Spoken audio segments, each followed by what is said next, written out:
Pigeni baba makofi tena. Makofi ya mkaribisho kiongozi wetu wa miaka mingi ambaye he has never let Kenya down. He has never, look at his history. You can say so many other things. But kama kuna kiongozi patriotic who has had Kenya at his heart for all those years, he has been there. Ni huyu baba. Hawa wengine waoshi. Taki kusema mengi mimi. Basi mpigeni makofi sasa tuzungumzie. Asante. Haya. PNU hoye. PNU hoye. Nasema PNU. PNU. Kazi endelee. Kazi endelee. Asante sana. Kiongozi wa PNU na viongozi wengine wote ambao wamefika hapa siku ya leo. Viongozi wa PNU pande hii hamjambo. Hamjambo tena. We will come at the invitation of Mr. Munya kwa hii hafla ya leo ya PNU. And we are very happy to be here today. Because PNU is part of our history of multi-party democracy. And as you know, members or the founders of PNU were with us at the inception of multipartyism in this country. The fight for multipartyism in Kenya was a very, very hard and bloody one. And many Kenyans lost their lives in doing that struggle. So the day when ultimately Kanu went to Kasarani and a declaration was made to remove that section 2A, was a historic day for Kenyans. They said tutoe ile section 2A Bianyalo alisema tuwache watu. And then we were Ford exploded. Kenyans were everywhere on the streets. So, after that, parties came up. Since that time, it was first originally only Ford. Then came DP. Eventually, Ford split into Ford CD, Ford Kenya, and so on and so forth. But then, we moved on. And we ensured when we were writing our new constitution to state in there that Kenya is a multi-party democracy. This was because of the period that Kenyans went through a very bloody dictatorship of single party. And we said never again will Kenyans agree to go back to that kind of situation. So I'm happy to be here when PNU is celebrating 15 years. It reminds me of my late friend, Emilio Mwai Kibaki, a great Kenyan by all standards.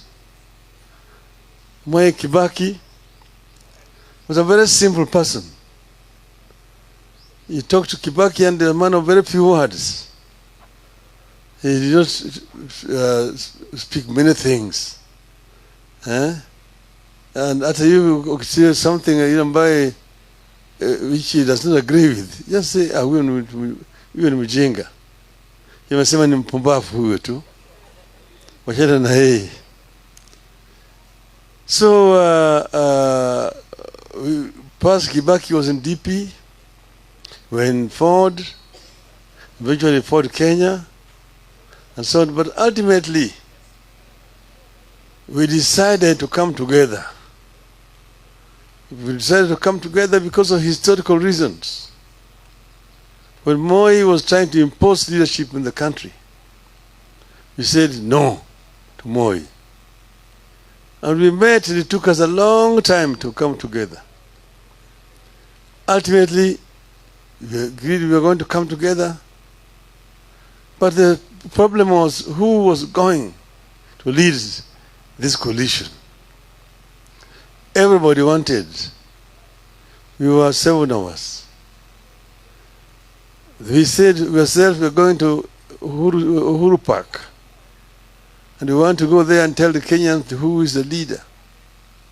Oh, let's go there today and tell them we're going to come back in 2 weeks and tell you who is the candidate. I knew that that was not going to work.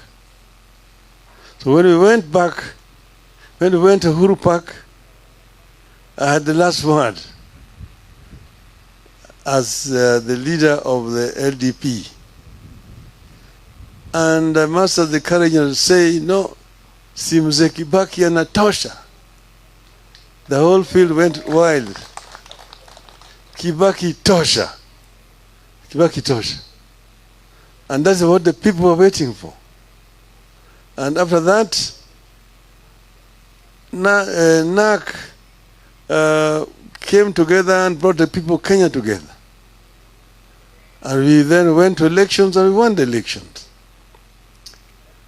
They said in leading international journals and papers, including New York Times and the Times of London, that Kenyans were the most optimistic people in the world at that time. Kenyans believe yote inawezekana. Why? Because they said they were unbogable. We were unbogable. And that was the spirit of NAC. Unfortunately, because Kibaki had suffered the accident, Kibaki was infirm. Some opportunists took charge and created an ideology of split. These are basically the elites around Kibaki. They're the ones who created the blood in NAC, which ended with the eventual split of NAC. And that is why we had a problem at Bomas of Kenya. And then why we ended up with oranges and bananas. And then since we ended up with ODM and PNU. I'm giving you that history to know that PNU and ODM have one common origin. They are children of NAC that we had formed.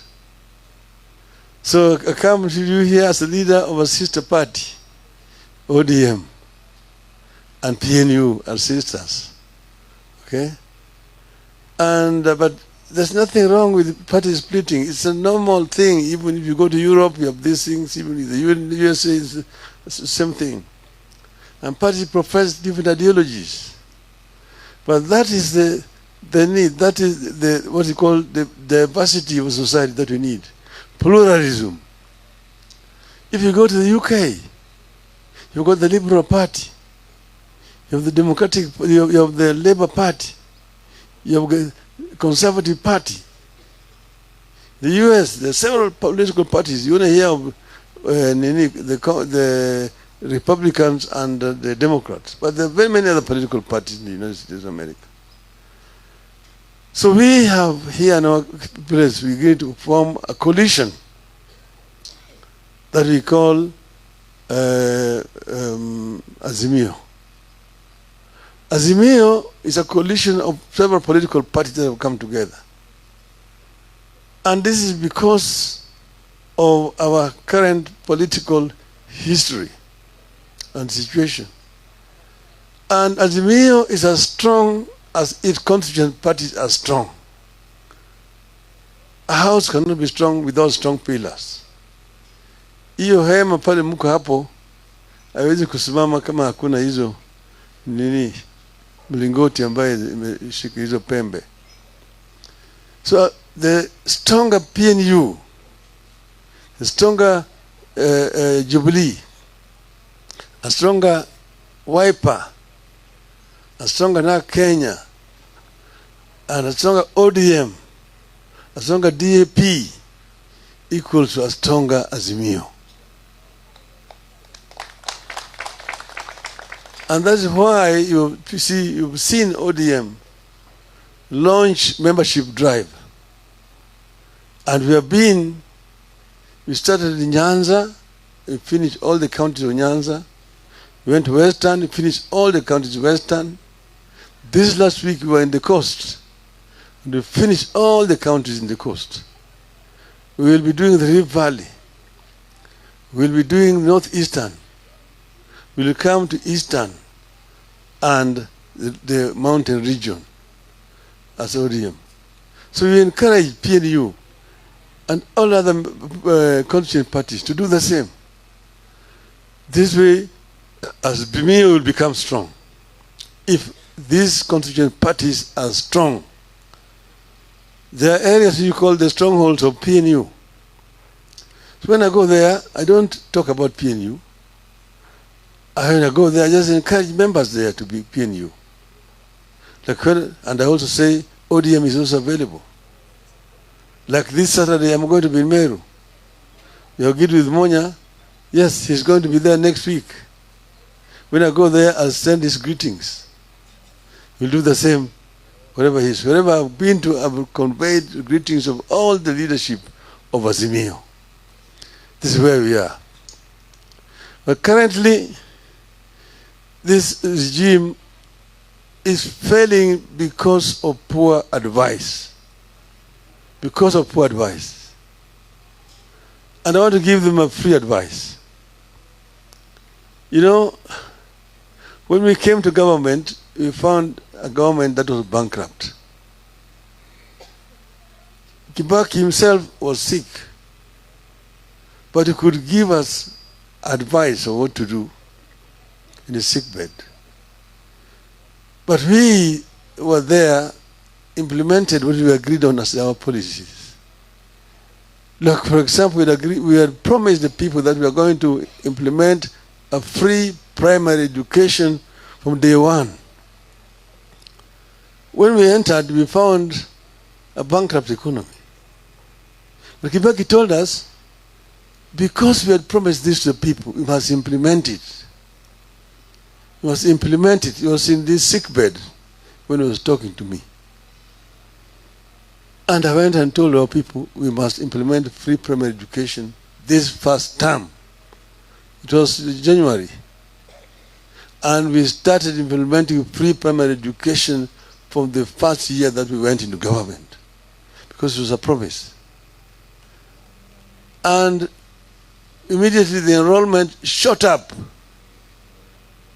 The facilities were overwhelmed. There were no classrooms. Children were learning under the trees.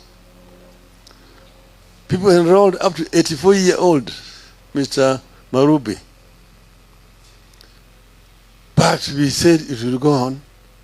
Then some donors began to come up.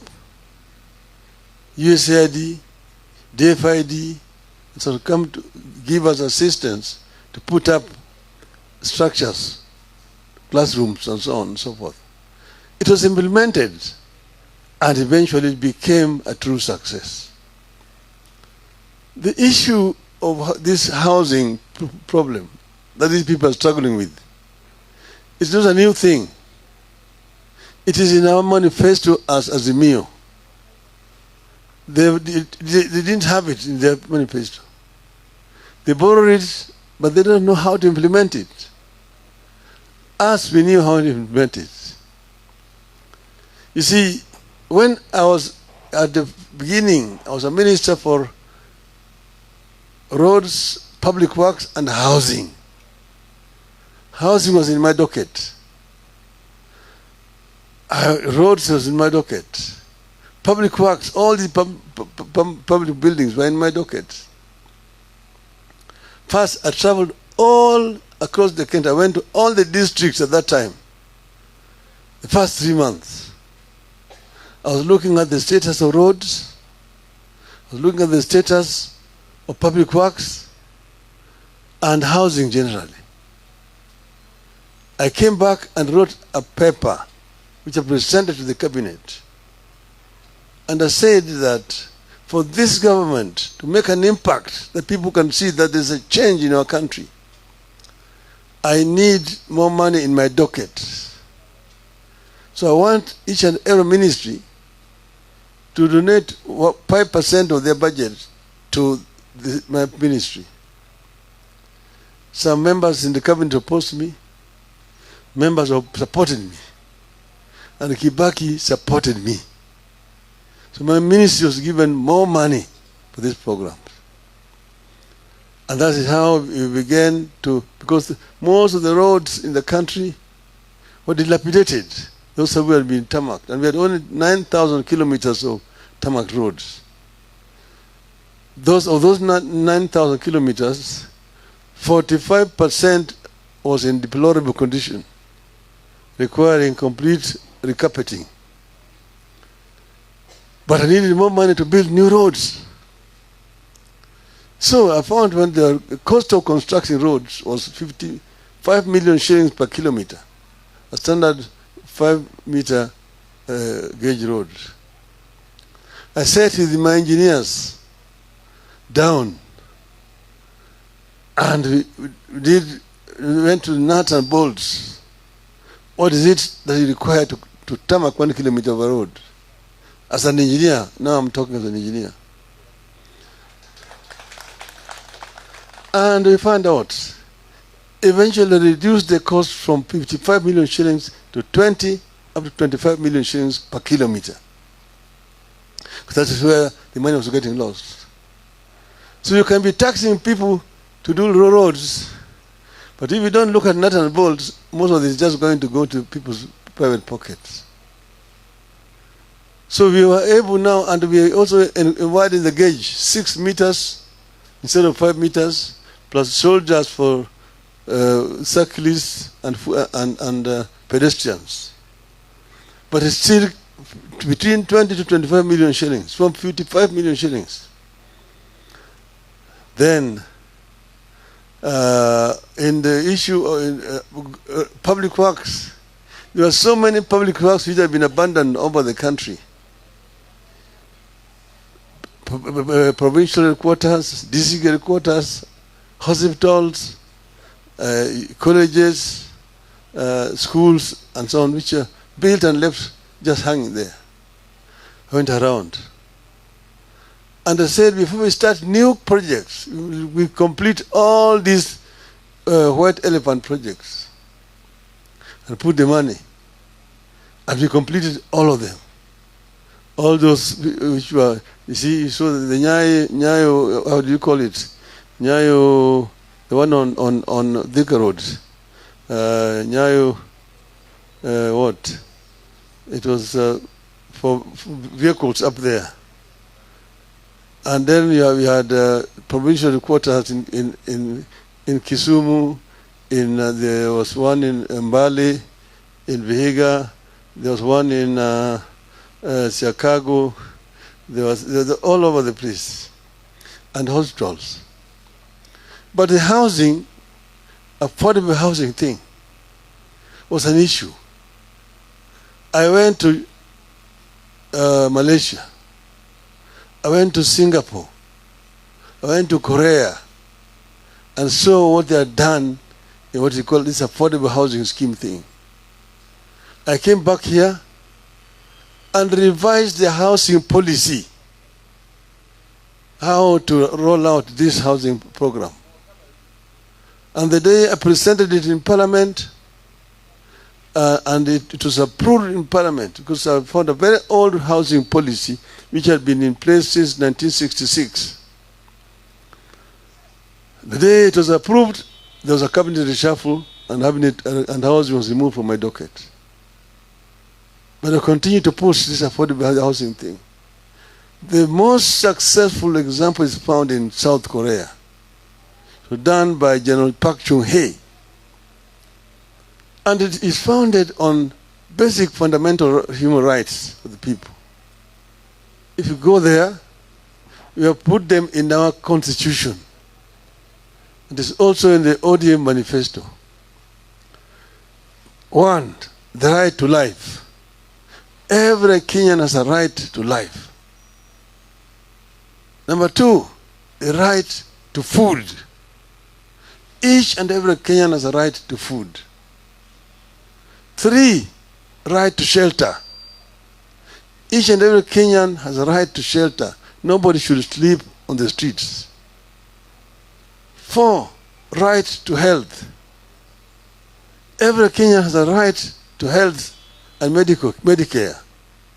If one is sick, whether they have money or they have no money, they have a right to Medicare. 5, right to education. Every child born in our country has a right to education, even if the parents have no money. From primary, from nursery, primary, secondary, up to university. Then right to work and so on and so forth. But if you're doing this affordable housing thing, it must be affordable. We came up with slum upgrading in towns because we found that in Nairobi, 60% of the population here live in slums. And we started with Kibra, which was in my constituency, to do slum upgrading, that program. And how do you do it? Because it's not a standard thing as one size fits all. That you have got one design of flats or apartments and people are paying so much and you're going to deduct to go and construct. First, you're solving basic problems. You're solving the problem of shelter, housing. But secondly, you must also solve the problem of work. 3, the problem of education. 4, the problem of health care. So all those settlements which are being done there, they're not the same designs. Depend on the need and the area. Here, people are going to be living here. Where are they going to work? Where is the market? Where is the health center? Where is the school? So it becomes one community. One community. So these people have a place where they're going to work. Like in Kibera, the program we came up with, it has not been implemented. We're going to put up apartments. But we're also going to put up shops where people will work and create wealth. Then there's going to be a market where they will take their wares. There's going to be a health center. There's going to be a school for the children. That's what we call integrated development. And people apply, those who want houses. Some of them are made to pay a deposit. The government made provision in the budget for rolling out this program countrywide. So they are definitely beneficiaries who are going to benefit, who will, and will not lack beneficiaries, who will come voluntarily to agree, 10% I will pay, 15% I will pay. But not that each and every person must pay, whether you're going to benefit from this program or not. You must pay. Even if you have a house already, you don't need a house. You must pay. Upende, usipende. Hiyo lugha ya upende, usipende, tulizika na katiba mkongwe. Hatutaki kusikia tena. Hatutaki tena kusikia mambo ya upende, usipende. Hiyo ilienda na nyayo. Kwa hivyo sisi wa Kenya, kama mnataka tufanye hii maneno, watu waketi chini. Let us have a proper dialogue, a national dialogue, of how this program is going to be rolled, so people own it properly. Let people understand what you want to do. Then it will be owned. When we were making transformation with Kibaki, we convened a conference at Bomas of Kenya. 1 week, we called the Kenya We Want. The Kenya We Want. And people dialogued and agreed what needed to be done in our country.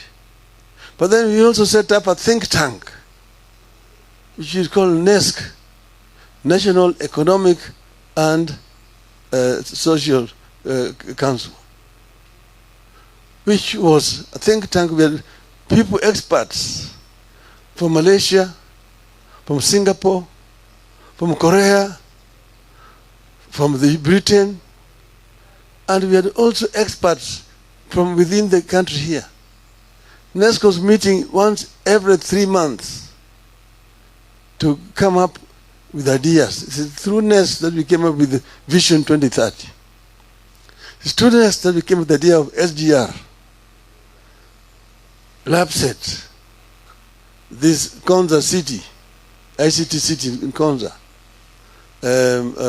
tourist centers, economic processing zones. Those were thought out clearly, things which were clearly thought out, how they are going to be rolled out in the country.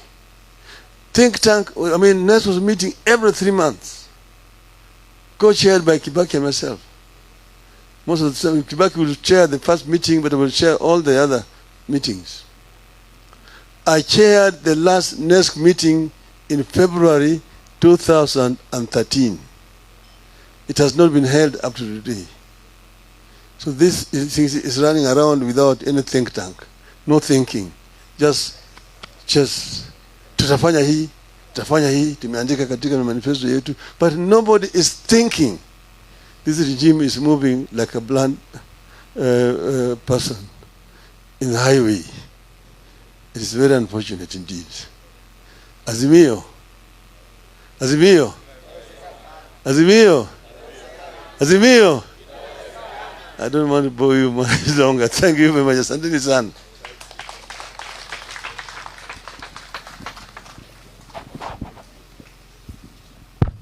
Thank you. Pigieni baba makofi mazuri. Anatueleza vyema the thinking that went behind the policies during their coalition government with Kibaki. It's one thing to see something successful. It's another thing to know what goes behind it for it to flourish. Nothing comes. That's why we are calling this government wash. Because there is no thinking and the time to plan for anything. So anything goes. You can call it a government of anything. Anything goes. Baba has explained what real housing program is, what it is and where it has been done. In Rwanda here it was done. First of all, they started with indicating grass-thatched houses for the very poor who are nothing. The Kura national program funded by government funds, government budget. Now you don't go back asking people for money again, because even the government money is people's money, isn't it? Now you go asking poor people who have nothing, they are not able to build a house. Civil servants who can even not afford a mortgage, you are telling them, pay money, we build you a house. Kwa sababu lengo ni pesa, watu, hiyo ni biashara ya watu. Kuna watu wameambiwa kwa kila simiti utapata hii, kwa kila chuma siwi ngapi utapata hii, kwa ile balasi utapata hii. Tunajua sasa ni mnapewa mdomo tu kunjuni, nyumba mnajengewa. That's why you can see them getting very annoyed when the court say no, you have not followed the right procedure in the law. Follow the law. You want to do housing, there is a process, follow it. Wanakuwa very annoyed kwa sababu kuna commitment somewhere. If it doesn't work if it does not work, there are certain commitments that have been given somewhere, so things won't work. Hiyo ndio unaona shinda. Mimi sitaki kuongea saindi, baba ameeleza. Tunataka sasa tuweze kuingia kwa ile awamu ya mwisho ya launching the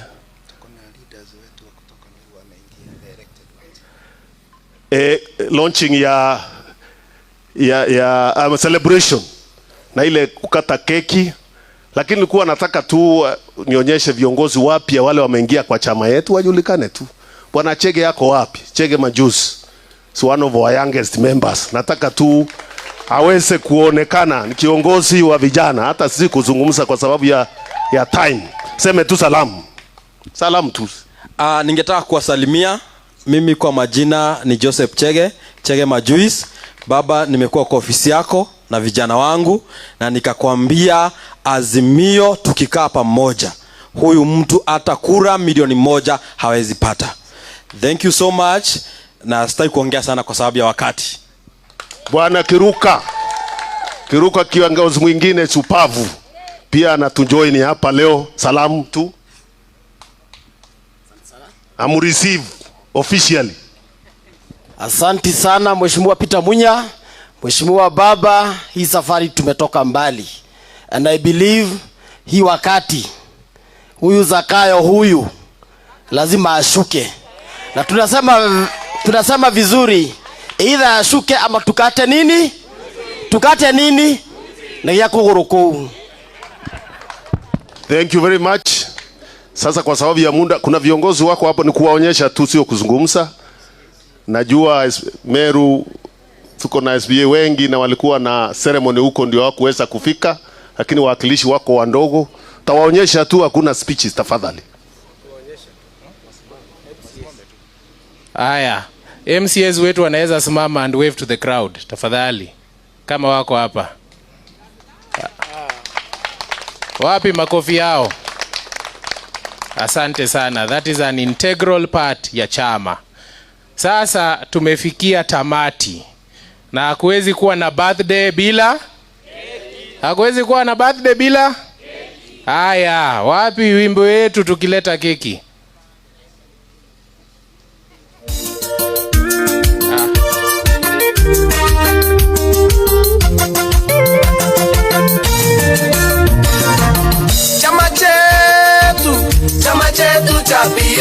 Chama cha pendeza, kazi iendelee. Chama chetu cha PNU, chama cha pendeza, kazi iendelee.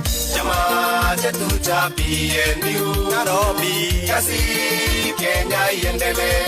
Mombasa, chama chetu cha PNU, Meru, kazi Kenya iendelee. Nakuru, chama chetu cha PNU, Laikipia, kazi Kenya iendelee. Kisumu, chama chetu cha PNU, Naivasha, kazi Kenya iendelee. Embu, chama chetu cha PNU, Naluya, kazi Kenya iendelee. Wakamba, chama chetu cha PNU, kazi Kenya iendelee. Sasa party leader atatusaidia kukata keki akisaidiwa na kinara wetu Baba, si ndio? Wapi makofi? Thank you. Yes. Not everyone, Wacha tuongozwe na party leader. Chairman, karibu. Yes. Haya, cameraman. Oh, mko hapa. Haya.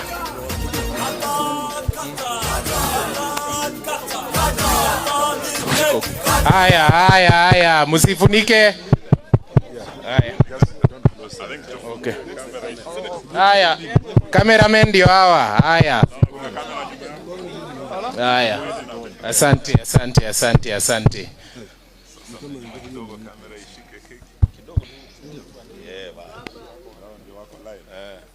Haya, party leader, unaweza tuongoza ukisaidiana na Baba kukata keki. 15 years PNU.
tumeza mate tunaingoja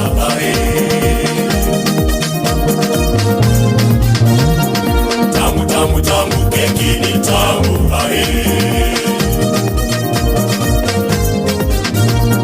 tamu tamu tamu keki ni tamu Haya, baba ataonja keki. tamu tamu tamu keki ni tamu Yo, baba anaonja keki ya PNU at 15. Thank you very much, Chairman.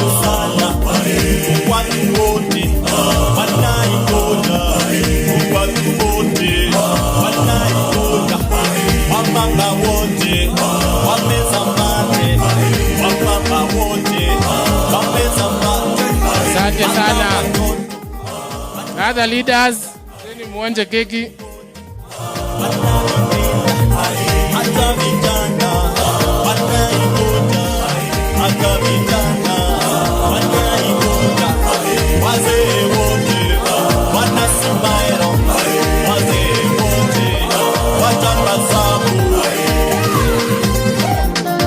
Mchezo wa meno hakuna kucheza na miguu bali mchezo wa meno. Anaikonya keki kwale.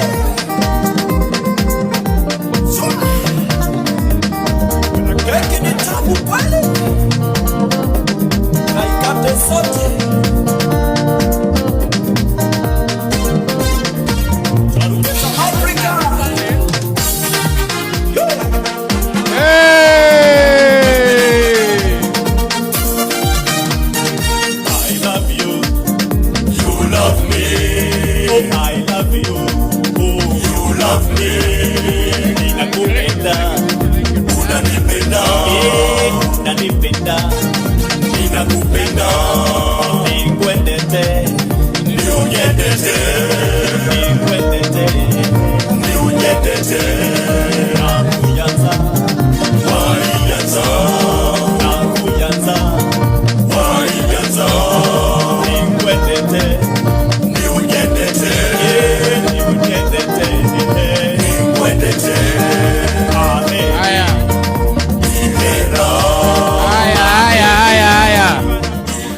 Baba will propose a toast for us.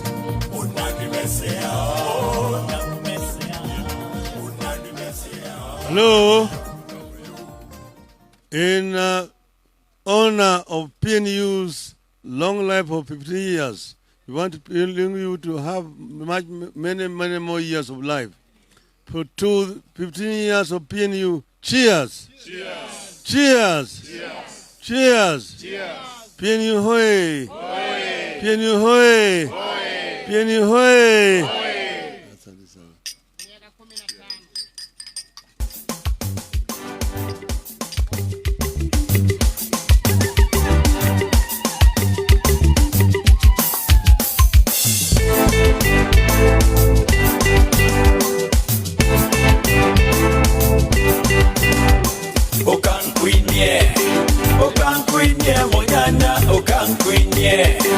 Okankwinye otekauge otera inagwa kanyere inagwa ane mwene kanyere inagwa ne mwene